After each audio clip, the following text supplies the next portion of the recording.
Hi అండి. నమస్తే. Welcome to realistic stories. ఇప్పుడు నేను మీకు చెప్పబోయే స్టోరీ వచ్చేసి 'రివెంజ్' ఎపిసోడ్ 4 కంటిన్యూషన్ అండి.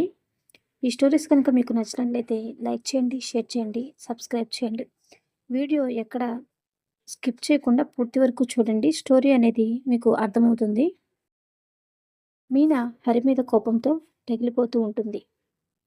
ఇంతలో శంకర్ నారాయణ, మీనా కోప్పడకుండా కొంచెం శాంతంగా నేను చెప్పేది విను.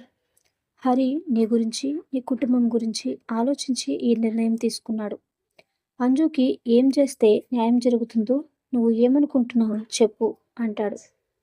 మీనా తన దుఃఖాన్ని, కోపాన్ని లోపలే దిగమింగుకొని, సార్ మీరు పెద్దవారు, పైగా బాధ్యత గల పోలీస్ అధికారి. నా కూతురు జీవితంలో జరిగిన దుర్ఘటనకి ఏమి చేస్తే న్యాయం జరుగుతుందో మీరే చెప్పండి. మీకు ఏది న్యాయం అనిపిస్తే నేను మీ నిర్ణయానికి లోబడి ఉంటాను అంటుంది మీనా. శంకర్ నారాయణ ఆలోచిస్తూ ఉంటాడు. కాసేపటి తర్వాత ఒక విజిటింగ్ కార్డ్ మీనా చేతికి ఇచ్చి, ఇది ఈ సిటీలోనే ఫేమస్ సైకియాట్రిస్ట్ అడ్రస్.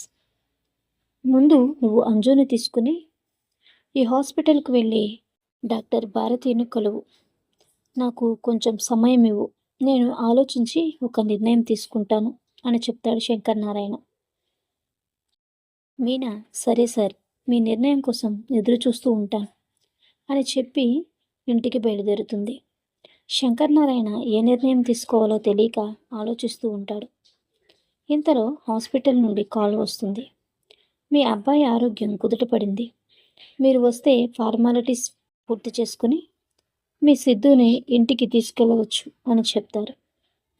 సరే వస్తున్నా అంటూ శంకర్ నారాయణ, హరి నేను అర్జెంటుగా హాస్పిటల్కి వెళ్ళాలి, నేను సిద్ధుతో మాట్లాడి ఒక నిర్ణయం తీసుకుని నీకు కాల్ చేస్తాను. నువ్వు మీనాను, అంజు తీసుకొని డాక్టర్ భారతి దగ్గరకు వెళ్ళు, నేను భారతితో మాట్లాడతాను అంటూ శంకర్ నారాయణ హాస్పిటల్కు బయలుదేరుతాడు. శంకర్ నారాయణ హాస్పిటల్కి వెళ్ళి అక్కడ ఫార్మాలిటీస్ పూర్తి చేసి సిద్ధుని తీసుకుని ఇంటికి వెళ్తాడు. వెళ్ళగానే సిద్ధు నీతో మాట్లాడాలి, కూర్చో అంటాడు శంకర్ నారాయణ. సిద్ధు ఏమైంది డాడీ, దేని గురించి అంటాడు. శంకర్ నారాయణ కోపంతో, నువ్వు చేసిన పనికిమాలిన పని గురించి. ఈరోజు ఆ అమ్మాయి వాళ్ళ అమ్మను కలిశాను, తను చాలా మొండిదిలా ఉంది. ఎన్ని రకాలుగా చెప్పినా నా కూతురు కన్యత్వము, న్యాయము అంటూ ఏదేదో మాట్లాడుతూనే ఉంది. నాకు తెలిసి మనం డబ్బు ఇచ్చినా లేదా ఇంకేమి చేస్తాను అన్నా కానీ ఒప్పుకునేలా లేదు. అయితే చంపేయండి డాడీ అంటాడు సిద్ధు. శంకర్ నారాయణ ఆవేశంతో, చంపడం అంటే నీకు అంత తేలిక అయిపోయిందా?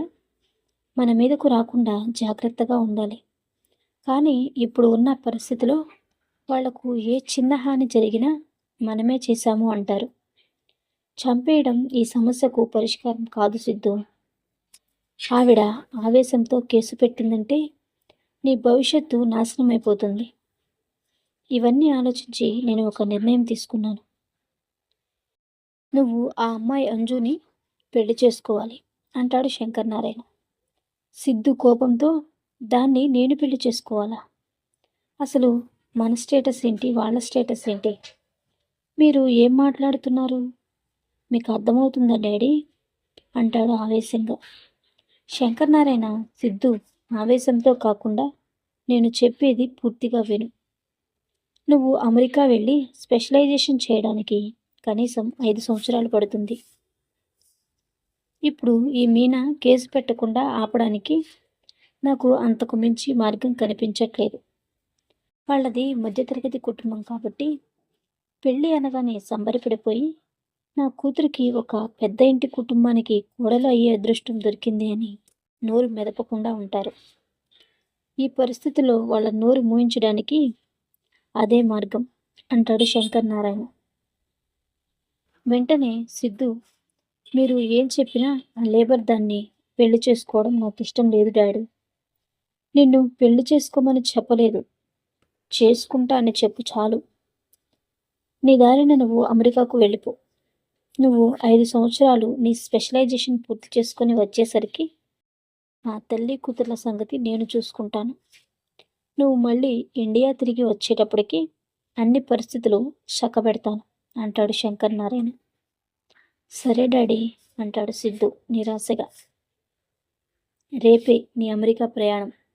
నేను రేపు ఉదయం ఆమెను పిలిపించి మాట్లాడతాను. నువ్వు నేను చెప్పినట్లుగానే పెళ్లి చేసుకుంటా అని చెప్పు. మిగిలినది అంతా నేను చూసుకుంటాను. ఇక నువ్వు వెళ్ళి విశ్రాంతి తీసుకో సిద్ధు అంటాడు శంకర్ నారాయణ. ఓకే డాడ్ అంటూ సిద్ధు గదిలోనికి వెళ్ళిపోతాడు.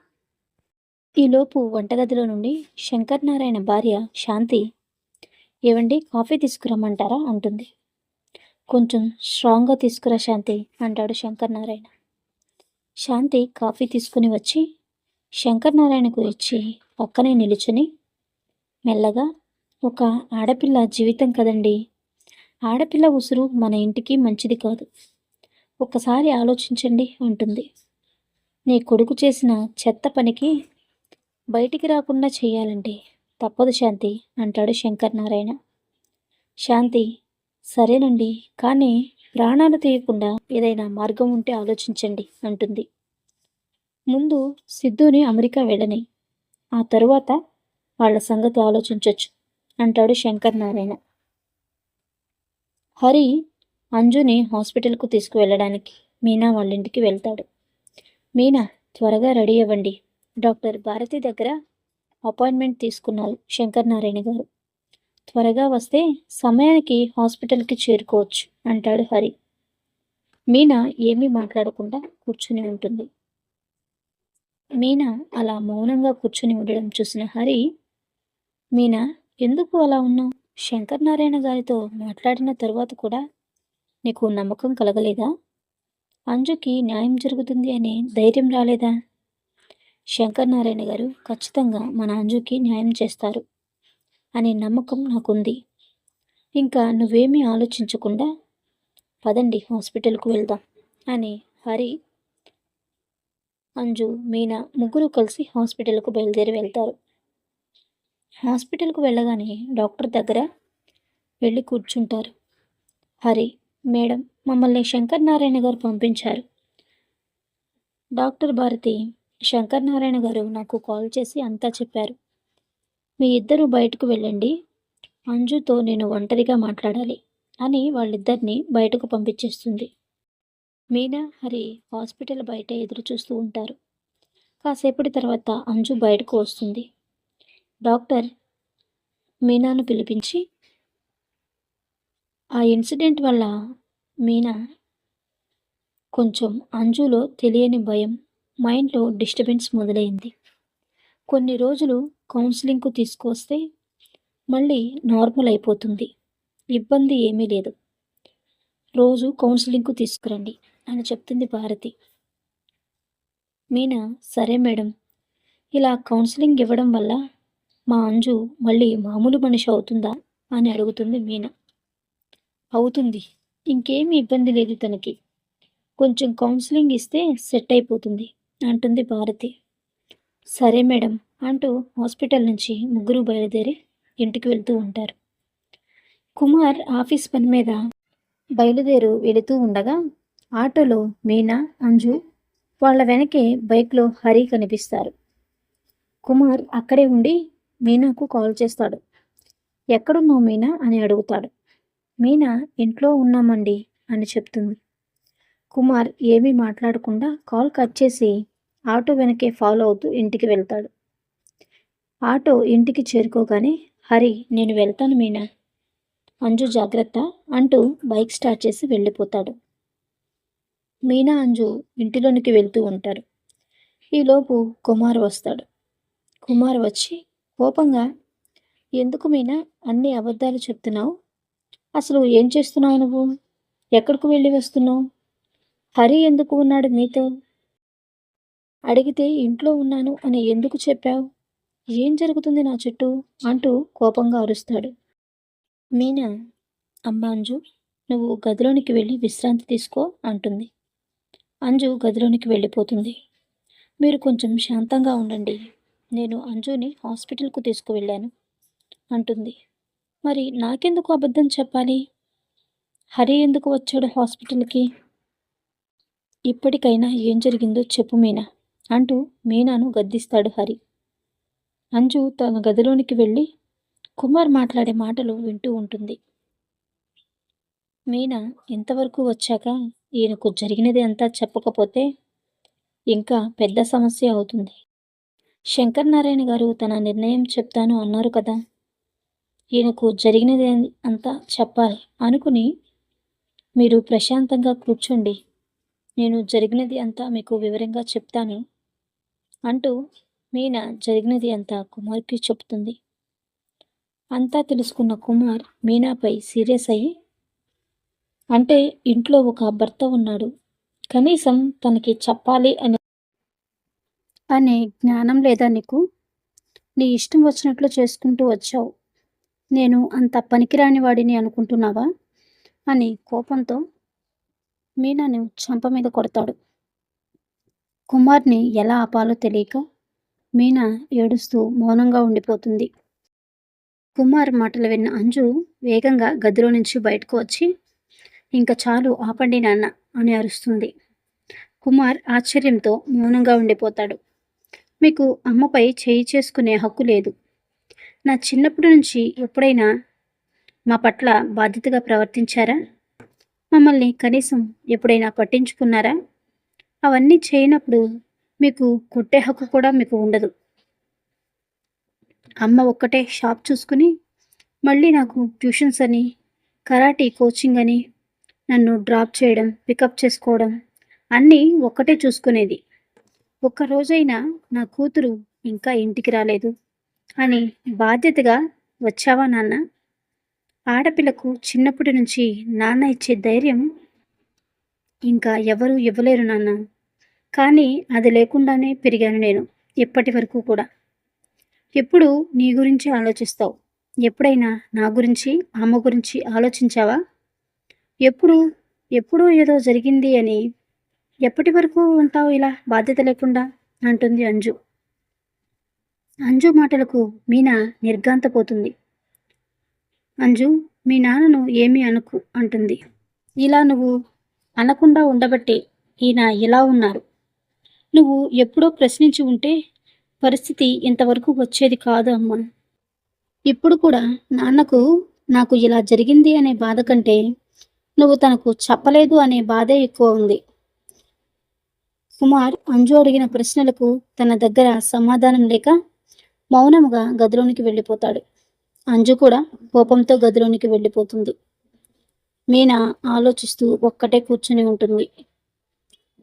అందరికీ ఆ రాత్రి నిద్ర లేకుండా ఆలోచనలతోనే గడిచిపోతుంది. ఉదయం కాగానే మీనా లేచి బయటకు వస్తుంది. కుమార్కు, అంజుకు కాఫీ తీసుకుని వెళ్తుంది. కుమార్ గదిలోనికి వెళ్ళగానే కుమార్ గదిలో ఉండడు. ఇంత ఉదయం ఈయన ఎక్కడికి వెళ్ళి ఉంటారు? రాత్రి జరిగిన దానికి బాధపడి ఎక్కడికైనా వెళ్ళిపోయి ఉంటారా అని అనుకుంటూనే అంజు గదిలోనికి వెళ్ళి అంజుకి కాఫీ ఇస్తుంది. ఆలోచించుకుంటూ అలా నడుచుకుంటూ బయటకు రాగానే కుమార్ వస్తూ ఉంటాడు. కుమార్ని చూసిన మీనా కొంచెం మనసు కుదుట పడుతుంది. ఇంత ఉదయం ఎక్కడికి వెళ్ళారండి అంటుంది మీనా. ఏం లేదు, అలా వాకింగ్కి వెళ్ళాను అంటూ లోపలికి వెళ్ళిపోతాడు కుమార్. మీనా కిచెన్లో వంట చేసుకుంటూ ఉంటుంది. కుమార్ రెడీ అయి వచ్చి, డాక్టర్ గారు అంజుని రోజు కౌన్సిలింగ్కు తీసుకురావాలి అని చెప్పారు అన్నావు కదా, ఈ రోజు నుండి అంజుని కౌన్సిలింగ్కు నేను తీసుకువెళ్తాను. వెళ్ళి అంజుని రెడీ అవ్వమని చెప్పు అంటాడు కుమార్. కుమార్లో వచ్చిన మార్పుకు మీనా సంతోషంతో అంజు దగ్గరకు వెళ్ళి, త్వరగా రెడీ అవ్వు అంజు, హాస్పిటల్కి వెళ్ళాలి కదా అంటుంది. అంజు, నాకు ఏ హాస్పిటల్ వద్దు అమ్మా, నాకు వెళ్ళాలని లేదు, నేను వెళ్ళాలి అనుకోవట్లేదు, వదిలే, ఈరోజు నుండి నువ్వు నీ షాప్కు వెళ్ళు, నేను ఎగ్జామ్స్కి ఇంట్లోనే ప్రిపేర్ అవుతాను, నెక్స్ట్ వీక్ నుంచి కాలేజీకి కూడా వెళ్తాను. అంజు మాటలు విన్న కుమార్ అంజు దగ్గరకు వచ్చి తన పక్కనే కూర్చొని అంజు చేయి పట్టుకొని, ఇప్పటి నుండి ఈ నాన్న బాల్యం నుంచి నువ్వు కోల్పోయినవన్నీ నీకు తిరిగి ఇవ్వాలి అనుకుంటున్నాడు. నన్ను క్షమిస్తావా తల్లి అని అడుగుతాడు. అంజు కళ్ళలో నుంచి వస్తున్న కన్నీటి బిందువులను తుడుచుకుంటూ, నిజంగా ఇప్పటి నుండి మాతోనే ఉంటావా నాన్న అని అడుగుతుంది. మాట ఇస్తున్నానమ్మా, ఈ రోజు నుంచి మందు కూడా మానేస్తాను. ఒక నాన్నగా నీకు ఇవ్వాల్సిన ధైర్యాన్ని ఇస్తాను అంటాడు. అంజు కుమార్ను గట్టిగా పట్టుకొని థ్యాంక్ యూ నాన్న అంటుంది. వీళ్ళిద్దరిని చూస్తూ మీనా మనసు ఉప్పొంగిపోతూ ఉంటుంది. ఇంతలో హరి మీనాకు కాల్ చేస్తాడు. మీనా, శంకర్ నారాయణ గారు నిన్ను మాట్లాడడానికి రమ్మని చెప్పారు అంటాడు. సరే హరి, ఒక అరగంటలో వచ్చేస్తాను అంటుంది మీనా. కుమార్ అంజు మాట్లాడుకుంటూ ఉంటారు. మీనా వాళ్ళ దగ్గరకు వెళ్ళి, అంజు నువ్వు వెళ్ళి రెడీ అవ్వు, హాస్పిటల్కి టైం అవుతుంది. ఏమండి, మీతో నేను మాట్లాడాలి, కొంచెం బయటకు రండి అని అంటుంది. కుమార్, సరే అంజు, నువ్వు వెళ్ళి రెడీ అవ్వు, నాన్న నిన్ను హాస్పిటల్కు తీసుకువెళ్తారు అంటాడు. మీనా, ఏమండి, ఇంకా మీతో చెప్పాల్సిన విషయం ఒకటి ఉంది, కానీ మీరు కోపడకుండా కొంచెం శాంతంగా వినండి అంటూ, అంజుని పాడు చేసిన వాళ్ళు ఎవరో నాకు తెలుసు అంటుంది మీనా. కుమార్ ఆవేశంతో, మరి ఇదంతా రాత్రి ఎందుకు చెప్పలేదు నువ్వు నాకు? అంజు వింటుందని నేను ఇదంతా చెప్పలేదు. వాళ్ళు ఎవరో తెలియదు అనుకుంటుంది అంజు. మళ్ళీ వీళ్ళు ఫలానా వ్యక్తులు అని తెలిస్తే తన మానసిక పరిస్థితి ఇంకా దెబ్బతింటుంది అని నేను మౌనంగా ఉన్నాను అంటుంది మీనా. తన పేరు సిద్ధార్థ్, డీజీపీ శంకర్ నారాయణ గారి అబ్బాయి అంటూ జరిగినది అంతా కుమార్కు చెప్తుంది. ఇప్పుడే హరి నాకు కాల్ చేశారు. శంకర్ నారాయణ గారు రమ్మని చెప్పారంట. మీరు కూడా వస్తే ఇద్దరం కలిసి వెళ్దాం అంటుంది మీనా. మరి అంజు హాస్పిటల్ అంటాడు కుమార్. హాస్పిటల్కి ఈరోజు రావట్లేదు అని నేను కాల్ చేసి చెప్తాను. మనం శంకర్ నారాయణ గారి దగ్గరకు వెళ్ళాలి అంటుంది మీనా. అంజు దగ్గరకు వెళ్ళి, కొంచెం అర్జెంటు పని వల్ల బయటకు వెళ్ళాల్సి వస్తుంది అంజు, హాస్పిటల్కు రేపు వెళదాం, నువ్వు ఇంట్లోనే విశ్రాంతి తీసుకో, డాడీ నేను ఇప్పుడే వచ్చేస్తాం అంటూ ఇద్దరూ కలిసి శంకర్ నారాయణ దగ్గరికి బయలుదేరుతారు. ఇద్దరు డీజీపీ ఆఫీస్ను చేరుకోగానే హరి అక్కడ ఎదురు చూస్తూ ఉంటాడు. కుమార్ని చూసిన హరికి ఏమీ అర్థం కాక మీనా దగ్గరికి వస్తాడు. మీనా, ఆయనకు అంతా చెప్పేశాను. ఇంతవరకు వచ్చాక ఆయన దగ్గర దాచడం కరెక్ట్ కాదు హరి, అందుకే అంతా చెప్పాల్సి వచ్చింది. మంచి పనే చేశావు మీనా అంటూ, సరే పదండి లోపలికి అంటూ లోపలికి తీసుకువెళ్తాడు హరి. శంకర్ నారాయణ కూర్చుని ఉంటారు. లోపలికి రాగానే మీనా కుమార్ని చూపించి, సార్, ఈయన నా భర్త, ఒక ప్రైవేట్ కంపెనీలో మేనేజర్గా వర్క్ చేస్తున్నారు అంటుంది. కుమార్ ఏమీ మాట్లాడకుండా మౌనంగా చూస్తూ ఉంటాడు. శంకర్ నారాయణ, మీనా, అన్నీ ఆలోచించి నేను ఒక నిర్ణయానికి వచ్చాను. ఏ విధంగా అయినా అంజుకి న్యాయం చేయాలని నేను ప్రయత్నిస్తున్నాను. సిద్ధు ఈరోజు స్పెషలైజేషన్ చేయడానికి అమెరికా వెళ్తున్నాడు. ఆ కోర్స్ పూర్తి అవ్వడానికి 5 సంవత్సరాలు పడుతుంది. తను ఒక సంపూర్ణమైన డాక్టర్గా తిరిగి వస్తాడు. రాగానే మన అంజుని పెళ్లి చేసుకుంటాడు అంటాడు. మీనాకు ఏమీ అర్థం కాక కాసేపు అలాగే ఆలోచిస్తూ ఉండిపోతుంది. కుమార్ మీనాకు దగ్గరగా వెళ్ళి, వీళ్ళంతా చాలా పలుకుబడి ఉన్నవాళ్ళు, వీళ్ళని నమ్మొచ్చా అంటాడు. నాకు కూడా అదే అనుమానంగా ఉందండి అంటుంది మీనా. హరి సంతోషంగా, సార్, చాలా మంచి నిర్ణయం తీసుకున్నారు మీరు. అంజుకి తగిన న్యాయం అంటే సిద్ధుతో పెళ్లి మాత్రమే. ఇలాంటి నిర్ణయం మీరు తీసుకుంటారు అని నేను అనుకోలేదు అంటాడు. అప్పుడు శంకర్ నారాయణ, తన బిడ్డ పోగొట్టుకున్న జీవితాన్ని పెళ్లి మాత్రమే సరిదిద్దగలదు అని నాకు అనిపించింది. సిద్ధుతో కూడా మాట్లాడేశాను. తప్పు చేశాను అనే పశ్చాత్తాపంతో ఉన్న సిద్ధు నా మాటకి ఎదురు చెప్పలేదు అంటూ, సిద్ధు ఒకసారి బయటకు రా అంటాడు. అప్పుడు సిద్ధు లోపలే స్పెషల్ రూమ్లో నుంచి బయటకు వస్తాడు. వచ్చి తలదించుకొని నిలబడతాడు. శంకర్ నారాయణ, మీనా, సిద్ధుని ఏమైనా అడగాలి అనుకుంటే అడుగమ్మా, పర్లేదు అంటాడు. ఆశ్చర్యంతో మీనా నోటి వెంట మాట రాదు. కుమార్, నువ్వు డాక్టర్ అయితే తిరిగి వచ్చాక నా కూతుర్ని నిజంగా పెళ్లి చేసుకుంటావా బాబు అని అడుగుతాడు. వెంటనే సిద్ధు, నేను చేసిన పనిని సరిదిద్దుకునే ఏ ఒక్క అవకాశాన్ని వదులుకోను అండి. మా నాన్నగారు చెప్పినట్లుగా అంజును పెళ్లి చేసుకోవడంలో నాకు ఎలాంటి అభ్యంతరము లేదు అంటాడు సిద్ధు. వెంటనే హరి సంతోషంతో, ఇంకేంటి మీనా, శంకర్ నారాయణ గారు అంజుకి తగిన న్యాయమే చేశారు. ఈ 5 సంవత్సరాల్లో అంజు ఎంబీబీఎస్ చదవాలి అన్న కల కూడా నెరవేరుతుంది. ఇంకేం ఆలోచించకు, ఓకే చెప్పేసేయ్ అంటాడు. పైకి నమ్మేలా నటిస్తున్న మీనా మనసులో మాత్రం ఎక్కడో అనుమానం ఉంటూనే ఉంటుంది. సిద్ధుతో, నా కూతురికి చిన్నప్పటి నుంచి ఎంబీబీఎస్ చదవాలి అనే కోరిక ఉంది సిద్ధు అంటుంది మీనా. వెంటనే శంకర్ నారాయణ, దానిదేముంది, ఆ ఎంబీబీఎస్కి అయ్యే ఖర్చు నేనే భరిస్తాను. ఇక నుండి అంజు బాధ్యత పూర్తిగా నాది. మీరు ఎలాంటి భయాలు పెట్టుకోవద్దు, ధైర్యంగా ఇంటికి వెళ్ళండి అంటాడు. మీనా, కానీ నాకు ఒక షరతు ఉంది సార్ అంటుంది. చెప్పమ్మా మీనా అంటాడు శంకర్ నారాయణ. నా కూతుర్ని పాడు చేసింది ఎవరో తనకి తెలియదు. ఇప్పటి వరకు నేను చెప్పే ప్రయత్నం కూడా చేయలేదు. వాళ్ళు ఎవరో తెలిస్తే నా కూతురు సమాజంలో తిరగడానికి ఇబ్బంది పడుతుంది అని ఇప్పటి వరకు నేను చెప్పలేదు. మీరు కూడా ఎట్టి పరిస్థితిలోనూ ఆ విషయం తనకి తెలియనివ్వకండి. తనకి మామూలుగానే ఇష్టపడి పెళ్లి చేసుకుంటున్నారు అనే భావనలో ఉండనివ్వండి అంటుంది మీనా. శంకర్ నారాయణ, సరే అమ్మా మీనా, నీ కూతురు కోసం నువ్వు చేసింది మంచి ఆలోచనే. అలాగే తెలియకుండానే ఉండనిద్దాం.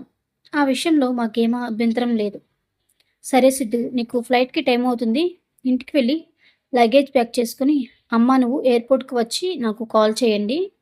నేను వీళ్ళని ఇంటి దగ్గర దించి డైరెక్ట్గా ఎయిర్పోర్ట్కు వచ్చేస్తాను అని చెప్పి సిద్ధుని అక్కడ నుండి పంపించేస్తాడు శంకర్ నారాయణ. మీనా, కుమార్లు మేము వెళ్తాంలే సార్ అంటారు. లేదు, నేనే దించుతాను, అందరం కలిసి వెళ్దాం. ఒకసారి మీ ఇల్లు కూడా నాకు చూసినట్లు ఉంటుంది అంటూ శంకర్ నారాయణ వాళ్ళని తీసుకుని బయలుదేరతాడు. హరి సంతోషంతో ఉప్పొంగిపోతూ ఉంటాడు. మీనా కూడా హరిని చూసి, నీకు కృతజ్ఞతలు హరి, నిన్ను అర్థం చేసుకోకుండా నేను ఆవేశంతో తిట్టాను అంటుంది. హరి నవ్వుతూ, మనలో మనకి కృతజ్ఞతలు ఎందుకు, నాకు తెలియదా నీ గురించి, జాగ్రత్తగా ఇంటికి వెళ్ళండి, నేను కూడా బయలుదేరుతాను అని అక్కడ నుండి హరి కూడా బయలుదేరి వెళ్ళిపోతాడు. శంకర్ నారాయణ కూడా మీనా వాళ్ళని తీసుకుని బయలుదేరుతారు. మీనా వాళ్ళ ఇల్లు రాగానే, ఇదే సార్ మా ఇల్లు, లోపలికి వచ్చి కాఫీ తీసుకుని వెళ్ళండి అంటుంది. శంకర్ నారాయణ, పర్లేదు మీనా, సమయం లేదు, ఎయిర్పోర్ట్కి టైం అవుతుంది కదా, ఇంకొకసారి ఎప్పుడైనా వస్తాను, ఇల్లు చూశాను కదా, వెళ్తాను అంటూ ఎయిర్పోర్ట్కు వెళ్ళిపోతాడు. మీనా, కుమార్లు సంతోషంతో ఇంటికి చేరుకుంటారు. శంకర్ నారాయణ ఎయిర్పోర్ట్కు వెళ్ళగానే సిద్ధు కోపంతో రగిలిపోతూ ఉంటాడు. ఏంటి డాడీ మీరు చేసింది, వాళ్ళ ముందు నన్ను అంత తక్కువ చేస్తారా, చూసారా వాళ్ళు ఎలా ఉన్నారో, ఆ లేబర్ వాళ్లతో అంత మీటింగ్ అవసరమా అంటాడు చిరాకుగా. ఆవేశపడకు సిద్ధు, ఇక మీదట వాళ్ళ కుటుంబంలో జరిగే అఘాయిత్యాలకు మన మీద ఎలాంటి అనుమానం రాకుండా ఉండడానికి ఇంత సీన్ క్రియేట్ చేయాల్సి వచ్చింది.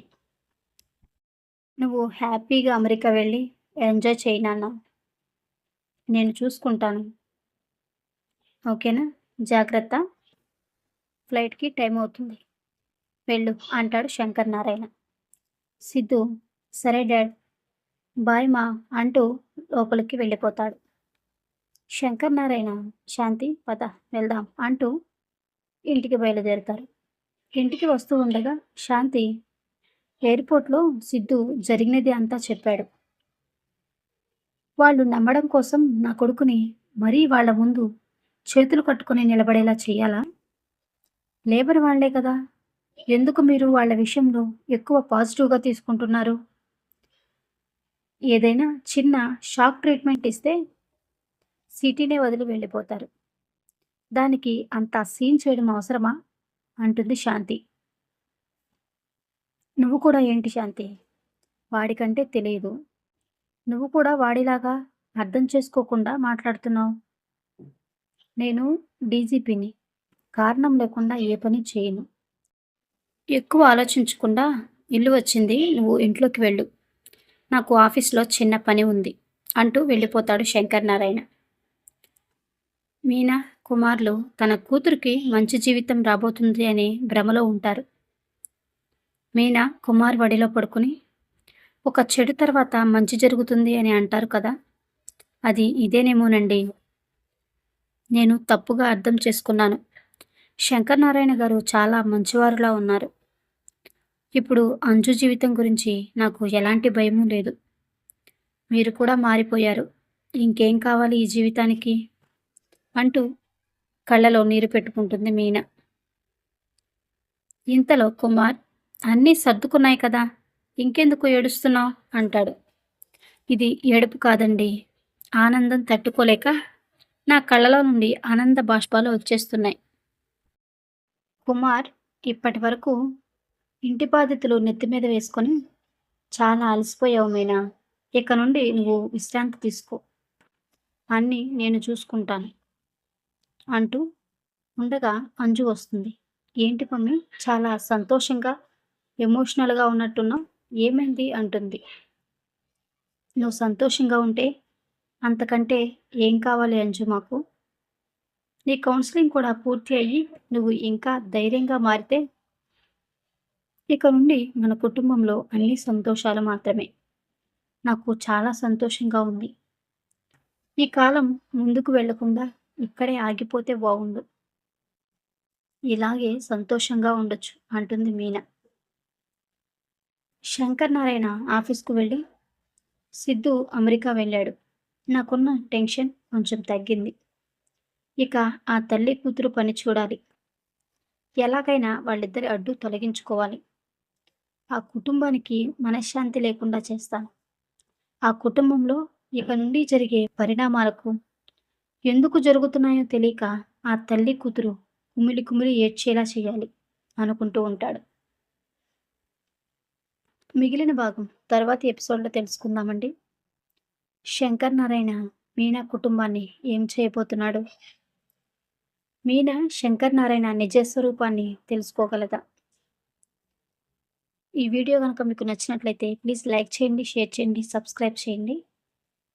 మరిన్ని ఇంట్రెస్టింగ్ స్టోరీస్ కోసం రియలిస్టిక్ స్టోరీస్ ఛానల్‌ను సబ్స్క్రైబ్ చేసుకోండి. Thank you.